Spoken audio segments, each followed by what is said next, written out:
So this is my why I left the left type of video. And of course, it's not why I left the left, but then went Republican. No, it's not as dramatic and it doesn't sound as cool. But this is why I left the left and went further left. And my conversations with hundreds of progressives throughout the years, this is a common denominator.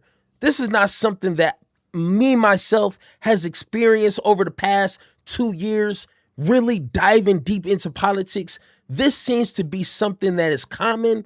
And now I think more Democratic voters are starting to realize is that the disappointment of the core Democratic Party is something unbearable. People are sick and tired of being sick and tired of getting the same old breadcrumbs after voting these people into power. And I'm happy to say I left the left to go further left. So my simple understanding of politics was very simple at the beginning. It was good versus evil, which is left versus right. And you vote for the party that historically stood up for black folks. I didn't grow up in a political family or a political atmosphere. I was just a regular guy, young man. I didn't really care about politics. But my first time voting was for Obama. And yes, I was one of those people that just voted for Obama just to see a black man as president.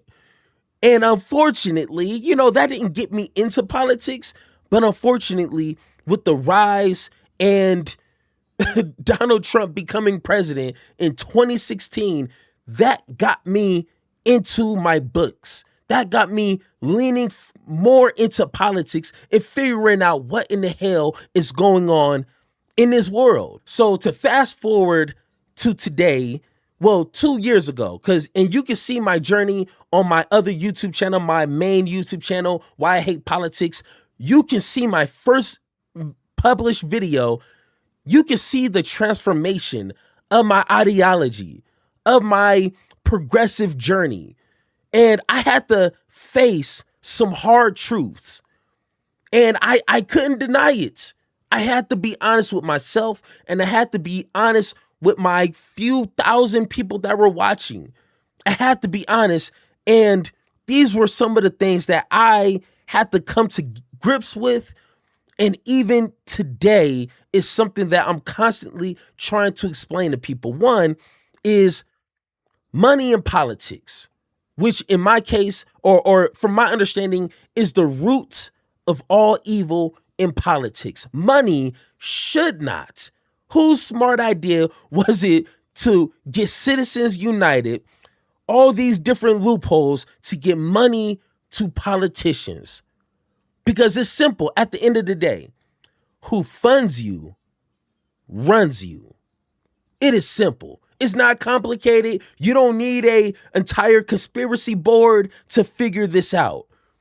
If corporations, if super PACs, if lobbyists are paying hundreds of thousands, sometimes millions of dollars to politicians to do their bidding, who's going to get the short end of that stick? It is very simple. And here's a few examples that I had to come to grips with. One is why something like Medicare for All hasn't been passed. I was one of those, hey, I like Bernie Sanders. Back in 2015, 16, I was like, hey, I like what he's saying.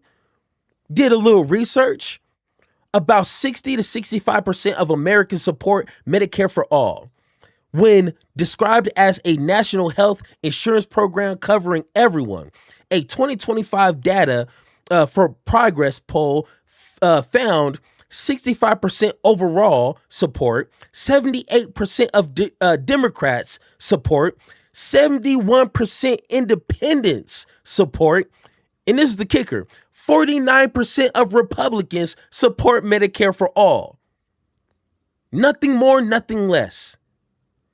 But my question to you is, how come corporate Democrats hasn't implemented something like Medicare for All since it's so popular. And we've seen it throughout the 2016, 2020 primaries. A lot of Democrats were all of a sudden flipping to be in support of Medicare for All. I believe that there are people every day in America who are dying simply because they have no money.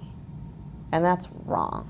I am proudly co-sponsoring Medicare for All because it's pretty basic. It's just the right thing to do. And I mean that really sincerely. It's ethically the right thing to do, morally the right thing to do, and it's the right thing to do from a fiscal perspective. Senator Harris, you started out co-sponsoring Senator Sanders' bill. You now say you're uncomfortable with it. Why?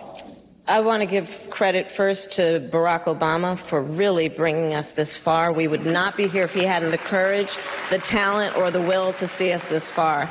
I want to give credit to Bernie. Take credit, Bernie. You brought us this far in Medicare for All. I support Medicare for All, I always have, but I wanted to make the plan better, which I did, which is about offering people choice, not taking that from them. So under my Medicare for All plan, people have the choice of a private plan or a public plan because that's what people want. And I agree we shouldn't take choice from people. To build a consensus in this country, because the real problem is going to be taking on those insurance companies.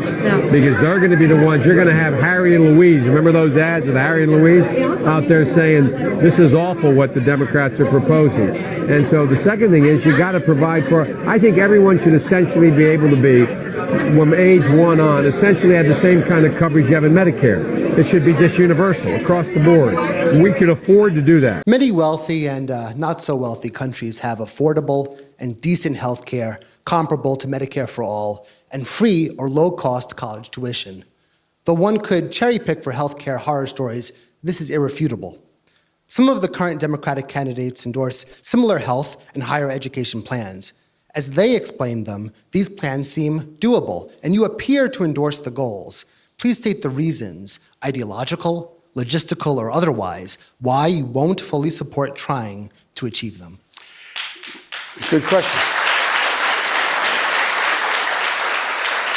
First and foremost thing we must do in public life is be honest with the public. Bernie's been honest. This is going to cost between $30 and $40 trillion over 10 years.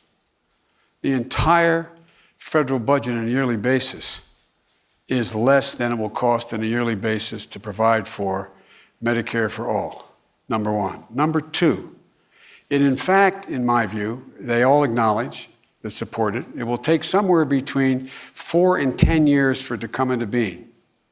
People can't wait.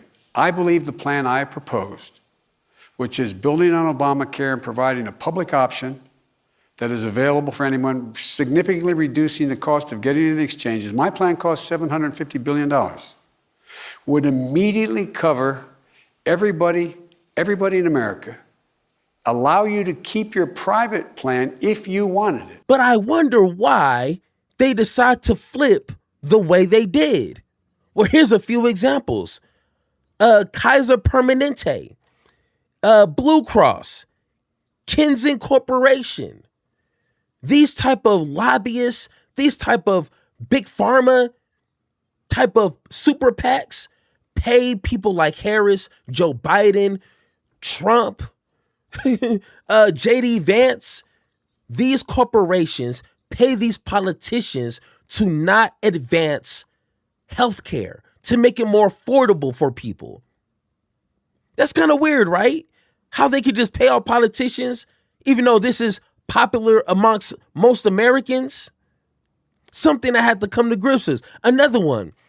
What about a wealth tax or higher minimum wage? I'm pretty sure most of Americans like more money, right? Here's some facts. 63% of Americans support raising taxes on large corporations. 58% support raising taxes on household making over $400,000 a year, which is to me a little low. But this is popular. A separate 2025-2026 Economist YouGov poll found 78% of Americans said taxes on billionaires are too low. 80% said wealth inequality is a major problem here in America. But what is our politicians doing? What is the Democratic Party doing with this information that we can easily look up? What are they doing? You already know. Some of the biggest retail and businesses lobbying groups in the United States that have historically lobbied against stronger labor laws, union expansion, aggressive wealth tax, or major federal minimum wage increases include U.S. Chambers of Commerce, Business Roundtable, National Retail Federation, National Association of Manufacturers, International Franchise Association, Retail Industry Leaders Associations, America Bankers Association, Pharmaceutical Research and Manufacturers of America, America's Health Insurance. Do you see what I'm saying? Do you hear what is going on? These politicians are bought and paid for. So something I had to understand, something that was very simple, was if these politicians that I'm voting for, I'm saying here is my vote. I'm asking you, I'm begging you to make my day-to-day living conditions better. Government has the power. I can't force corporations to pay a livable wage. I can't force my healthcare provider to make it affordable, if not free. I don't have the power as a single individual. So I'm voting for you to go ahead and do your hardest to make these changes. And I come to find out they're getting money from these same organizations. So that pushed me. That upset me. And seeing in 2024 and today, depending on where you're watching this, they don't care. That's the mind-blowing part. They do not care. They're comfortable receiving thousands upon thousands of dollars to keep the status quo, to keep things the same, while people's material conditions are not getting better. So yes, this pushed me out from neoliberalism into a aggressive progressive that you see today. And guess what? I'm happier.